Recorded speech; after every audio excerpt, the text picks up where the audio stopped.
지난달 5월에 시청률 전체 지상파 공중파 시청률 조사 결과가 나왔습니다. 예능 드라마 모든 프로그램을 다 합쳐서 3위가 나는 자연에 산다 MBN 프로그램이 3위를 차지했습니다. 누가 그 많은 방송을 볼까 했더니 이게 시청률 7%인데요. 봤더니 한국의 40대 50대 남자들이 나는 자연에 산다 그걸 그렇게 본답니다. 제가 공감되는 게 저도 수요예배 설교 마치고 와서 반드시 그걸 보거든요. 그러면서 나는 언제쯤은 돼서 저렇게 자연에 한번 살아볼까. 이게 남성들의 로망이지 않습니까? 근데 심리사회학자가 이런 결과를 내놨습니다. 왜 사람들이 나는 자연에 산다 이런 프로그램을 많이 볼까요?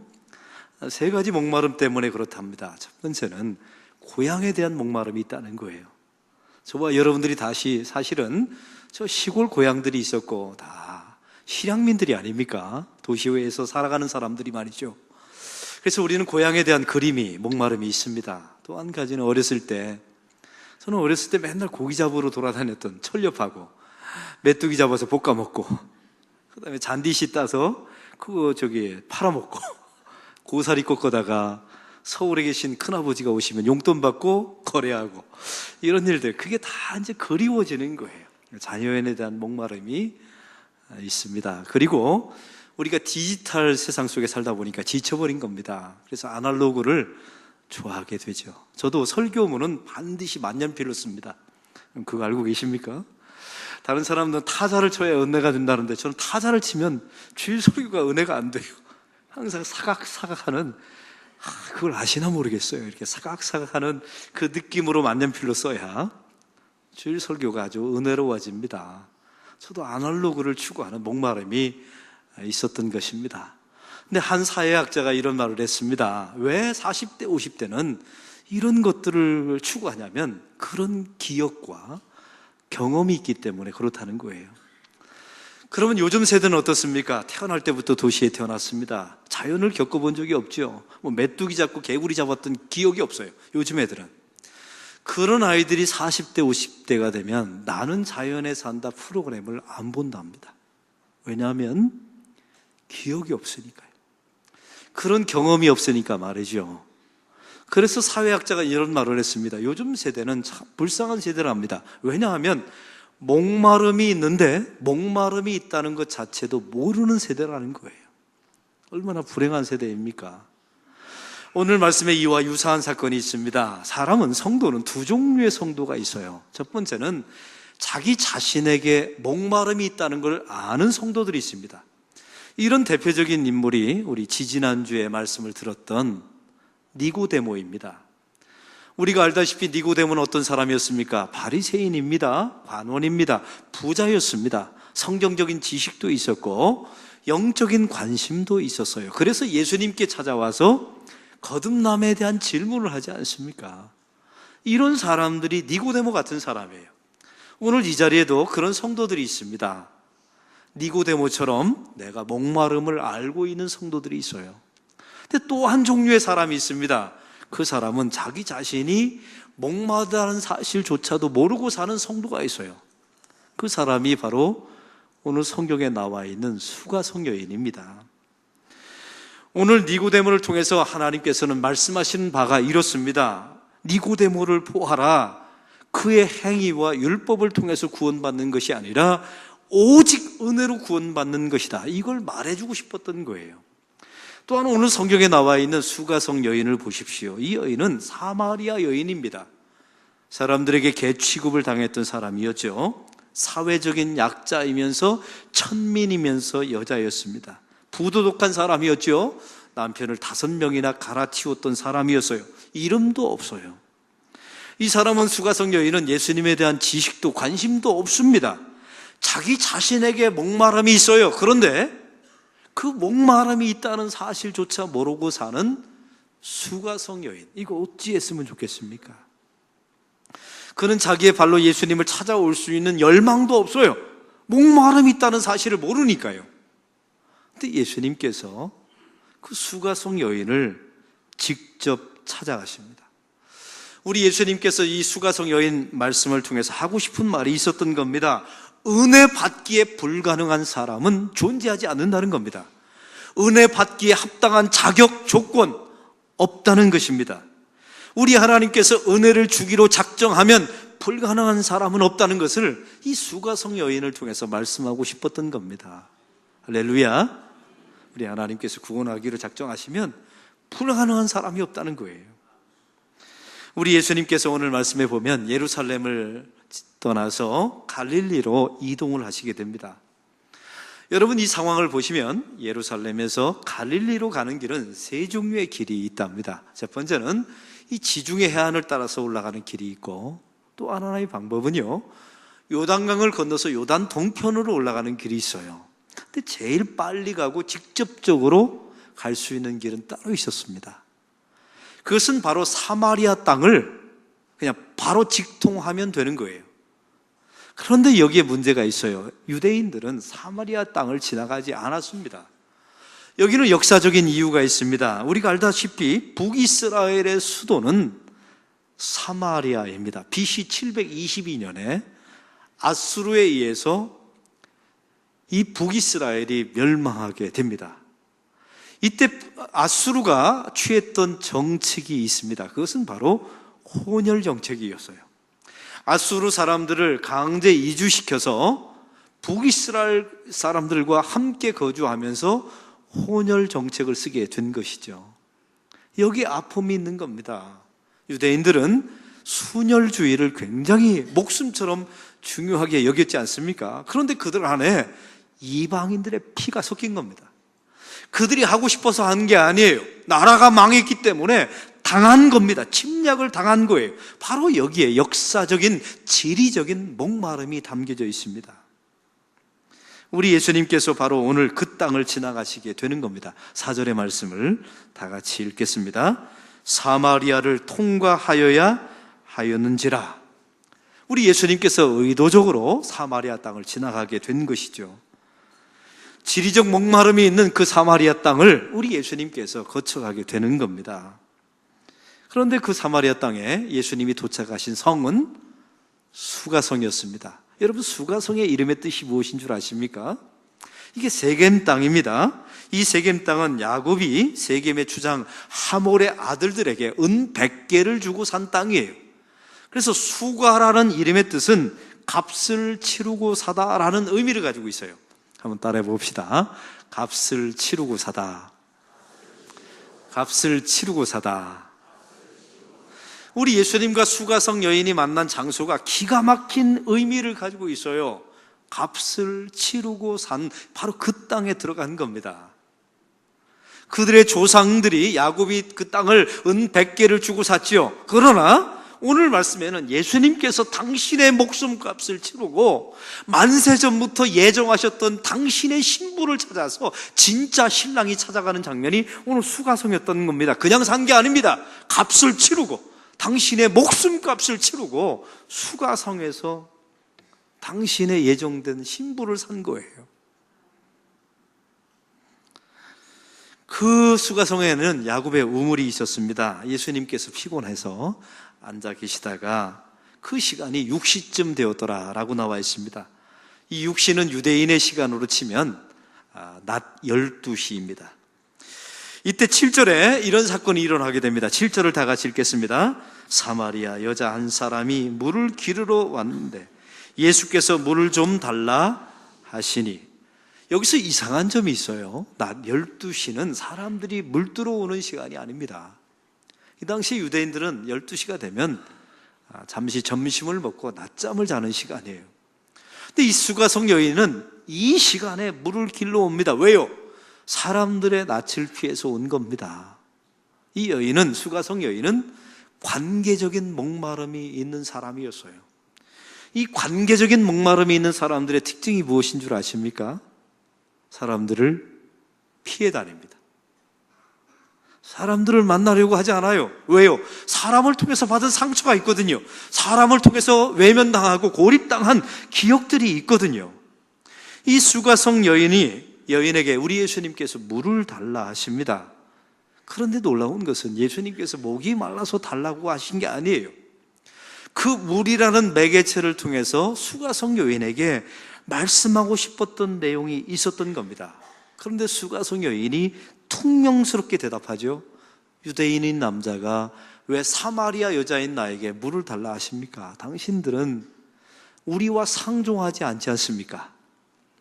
여기 보십시오. 이 관계적인 목마름, 지리적인 목마름, 역사적인 목마름이 있는 사람들의 특징이 있어요.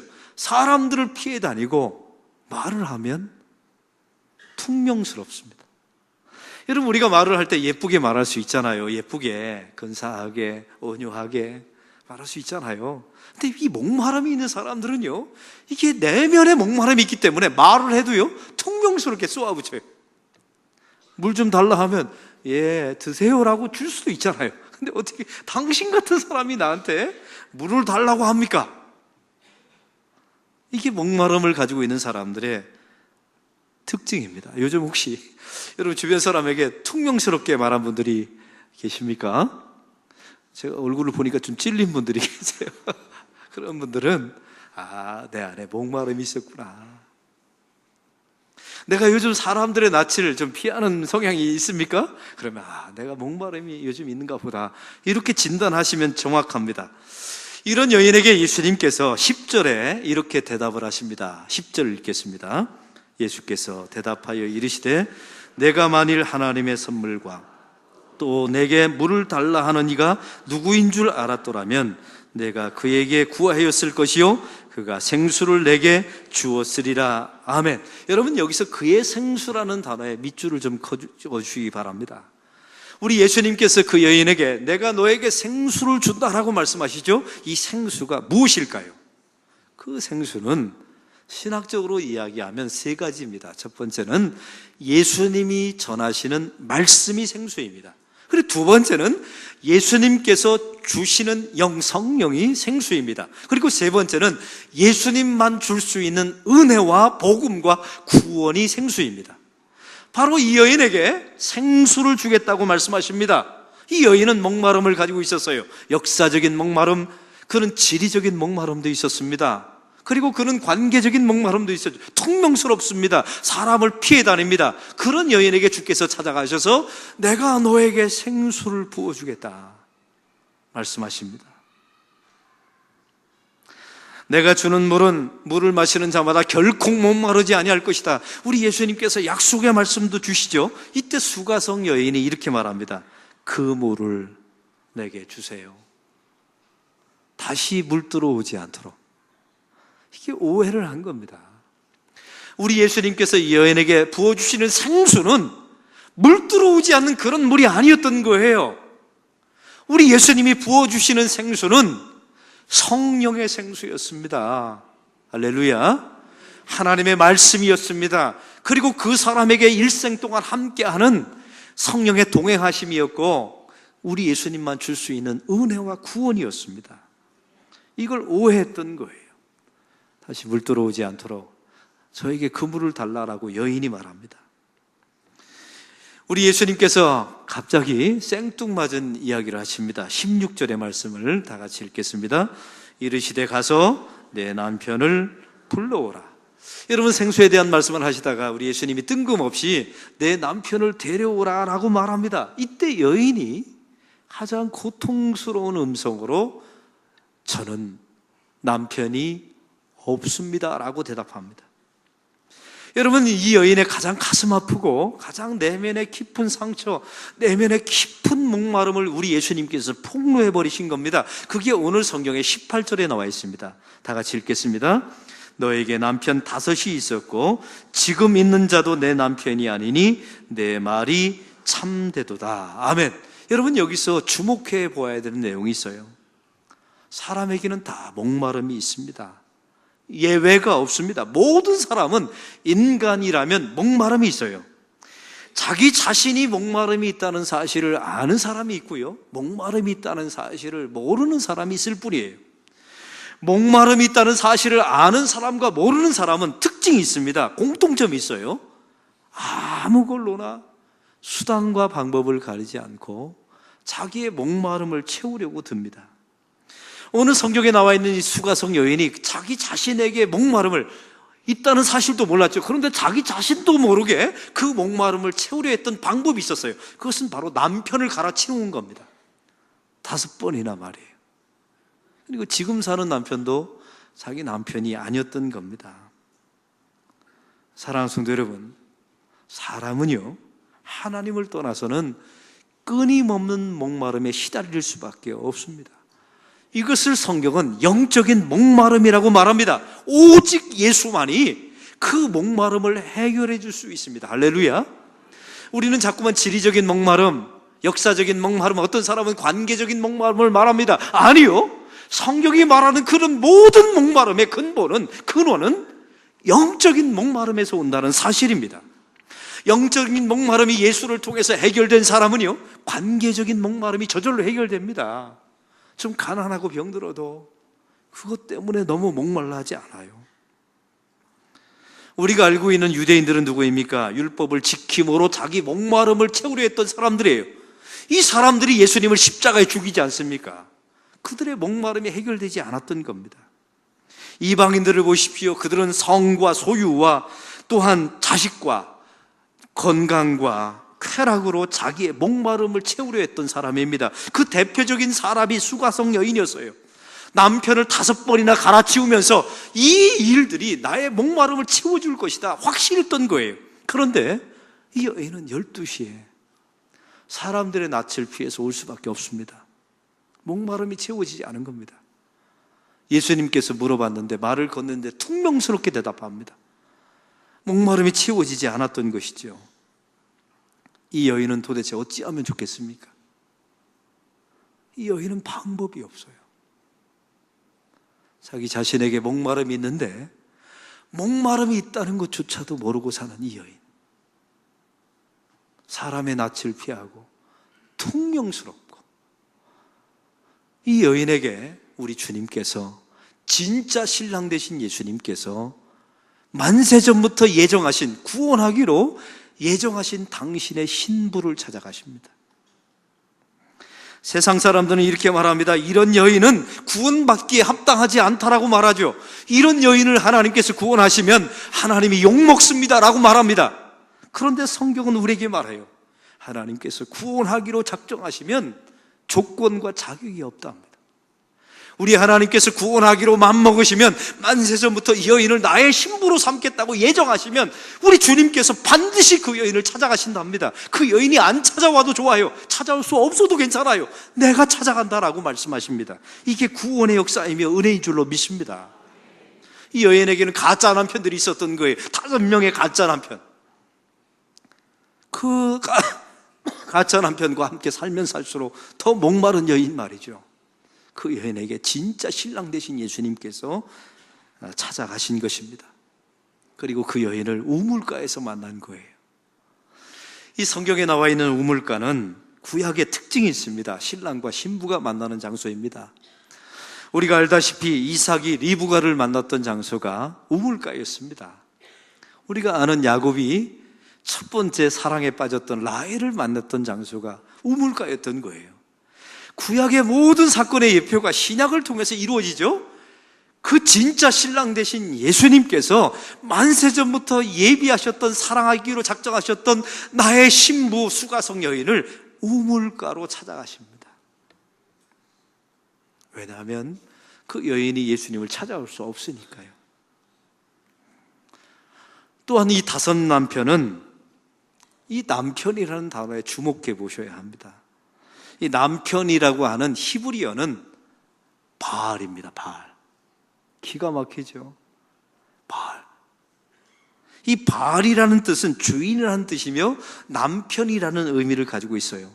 이 아수르 사람들이 북이스라엘에 이주할 때 5개 도시에서 왔답니다. 근데 5개 도시에서 올 때 각자의 신을 한 가지 가지고 온 거예요.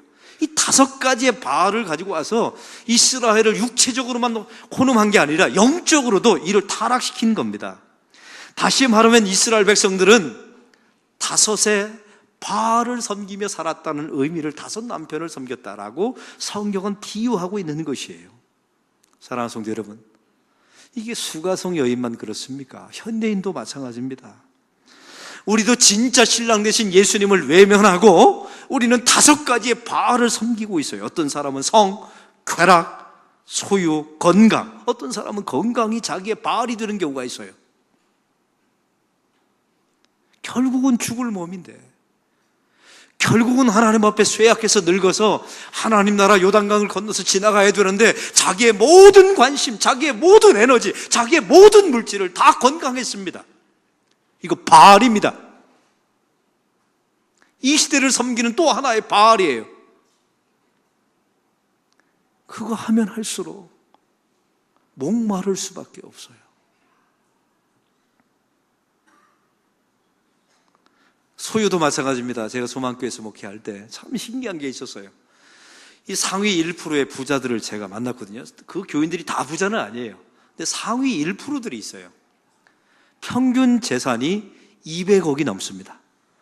우리 놀라지도 않아요. 그건 뭐 별로. 평균 재산이 200억이 넘어요. 근데 그분들이 놀라운 게요, 예수님을 너무 잘 믿어요.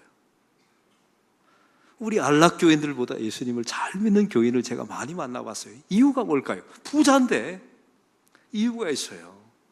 그분들이 하는 얘기가 이렇습니다. 자기들이 5억서부터 재산을 불려서 200억까지 벌어왔는데요, 딱 40억이 넘는 순간부터, 또 40억에서 60억이 넘는 순간부터 돈 개념이 사라지더라는 거예요. 무슨 얘기인 줄 아세요? 그게 자기의 만족을 가져다 주지 않더라는 겁니다. 목마름이 있다는 거예요. 그래서 그분들이 또 예수를 잘 믿어요. 우리의 소유가 우리의 목마름을 해결해 주지 못합니다. 그러면 그런 줄 아세요? 그런 길을 먼저 걸어간 사람들이 말씀하지 않습니까? 솔로몬이 말합니다. 헛되고 헛되고 헛되고 헛되며 헛되도. 그런 왕입니다. 전 세계에서 가장 부유한 왕이었어요. 그가 노년에 말합니다. 모든 것이 헛되고 헛되답니다. 그것이 나의 목마름을 채워주지 않았더라는 거예요. 사랑하는 성도 여러분, 오늘 말씀을 통해서 그리스도의 신부인 교회와 성도는 창세전부터 주님께서 우리를 신부로 예정해 놓으셨습니다. 여러분, 이걸 믿으십니까? 타락한 성도와 교회들이 하나님으로 채워야 될 자기의 목마름을 세상의 5가지 바알로 우리를 채웁니다. 그거 채워보세요. 점점 더 목마를 겁니다. 우리는 목마르다는 사실조차도 모르고 살아갑니다. 수가성 여인이 따로 없어요. 근데 주님께서, 우리의 진짜 신랑 되신 주님께서 그 우물가에 찾아오십니다. 수가성, 값을 치르고 사다라는 그 이름을 가지고 있는 수가성 우물가에 주님께서 우리를 찾아오십니다. 그리고 가짜 신랑들을 다 버리게 하시고 진짜 신랑 되신 예수님께서 우물가에서 신부 되신 우리를 만나주십니다. 구원에는, 은혜는 자격이 없답니다. 하나님께서 구원을 베푸시기로, 은혜를 주시기로 작정하면 불가능한 사람이 없다는 겁니다. 이 수가성 여인을 보라는 거예요. 이제 여러분에게 묻습니다. 여러분은 니고데모식의 구원을 받은 분들입니까? 수가성 여인의 식으로 구원받은 분들입니까? 저는 아무리 생각해봐도 수가성 여인 같은 사람이었어요. 목마르다는 사실조차도 모르고 살았던 사람이죠. 근데 주님께서 만세전부터 저를, 여러분을 그리스도의 신부로 예정해 놓으셨습니다. 우리는 5가지 바알을 섬기면서 목마름을 채우려 들었던 사람들이에요. 근데 주님께서 버리지 않아요. 우리는 목마름이 있다는 사실조차도 몰랐습니다. 근데 어느 날 진짜 신랑 되신 예수님이 우물가의 여인에게 찾아오셔서 우리를 신부로 삼아 주셨습니다. 그리고 우리에게 생수를 부어주셨죠. 당신의 말씀을 부어주시고 당신의 성령을 부어주시고 우리에게 당신의 은혜와 구원을 베풀어 주셨습니다. 그래서 우리는 더 이상 목마르지 않습니다.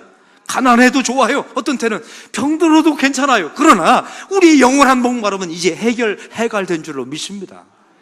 이게 그리스도인의 삶이에요. 제가 지난주에 생명의 삶이라고 하는 큐티책을 읽었습니다. 5월달 호에 아주 기가 막힌 이야기 한 가지가 나와서 여러분에게 소개합니다. 서울 경기도에 있는 아주 유명한 존경받는 목사님의 이야기였습니다. 그 목사님이 부흥회를 갔다 합니다. 여러분, 목사 세계에서 부흥회 하면 한 가지 비밀이 있어요. 사실은 교회를 목회하다 보면 부흥 집회 초빙받아서 가면 설교 준비를 따로 할 시간이 없어요. 그래서 무슨 설교를 하냐면 자기가 평소에 주일날 설교했던 중에 제일 은혜스러웠던 설교를 뽑아다가 그걸 가지고 이제 부흥 집회를 하는 거예요. 알고 계셨습니까? 근데 문제가 생겼어요. 그 부흥 집회에 자기 교인들이 와서 앉아있더라는 겁니다. 이게 얼마나 당혹스럽습니까? 왜냐하면 이 목사님이 4주 전에 했던 설교를 지금 하고 있는데 그 설교를 자기 교인들이 들은 거예요. 낯이 뜨거워서 순장님을 통해서 도움을 요청했다 합니다. 누가 내 집회에, 남의 교회 집회에 참여하는데 그분들에게 연락해서 오지 말게 해달라고 이 담임 목사가 부탁을 하게 된 거예요. 그런데 그 다음날 순장님이 가서 전달을 했다 합니다. 그런데 한 교인이 이 담임 목사님에게 문자 메시지를 보낸 거예요. 내용은 이렇습니다. 목사님, 우리 목사님과 제가 같은 교인입니다. 그런데 매일마다 나가서 새벽 기도도 하고 싶고 수요 예배도 드리고 싶은데 집이 너무 교회와 멀어서 항상 말씀에 대한 목마름이 있었습니다. 그런데 오늘따라 보니까 우리 집 옆에 있는 가까이인 교회 우리 담임 목사가 와서 부흥 집회를 하니까 말씀에 대한 목마름을 채우려고 우리가 온 겁니다. 가라고 하지 마세요. 이렇게 나와 있고요. 두 번째가 중요해요.